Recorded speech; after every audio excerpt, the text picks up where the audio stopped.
જામનગરમાં ઓલા electric service station પર હંગામો. જામનગર શહેરમાં ઓલા ઇલેક્ટ્રિક બાઇકના સર્વિસ સ્ટેશન ખાતે બબાલની ઘટના સામે આવી છે. માહિતી અનુસાર, કેટલાક ઓલા ઇલેક્ટ્રિક બાઇક ચાલકો સર્વિસ અને ફરિયાદોના નિરાકરણ અંગે અસંતોષ વ્યક્ત કરી રહ્યા હતા. યોગ્ય સર્વિસ ન મળતા અને સંતોષકારક જવાબ ન મળતા પરિસ્થિતિ તંગ બની હતી.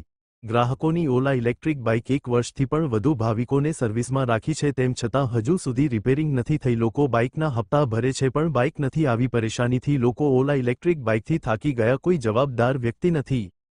આ દરમિયાન 2 શખ્સોએ ગુસ્સામાં આવી સર્વિસ સ્ટેશન પર ધમાલ મચાવી અને તોડફોડ કરી હતી. ઘટનાના પગલે સ્થળ પર અફરાતફરીનો માહોલ સર્જાયો હતો. પરિસ્થિતિ બેકાબૂ બનતા સર્વિસ સ્ટેશનના સંચાલકોએ તાત્કાલિક પોલીસને જાણ કરી હતી. પોલીસ સ્થળ પર પહોંચી બંને શખ્સોની અટકાયત કરી વધુ તપાસ હાથ ધરી છે. ઓલા ઇલેક્ટ્રિક બાઇકના સર્વિસ સ્ટેશનમાં સર્વિસ ન મળતી હોવાની વારંવાર ફરિયાદો સામે આવે છે.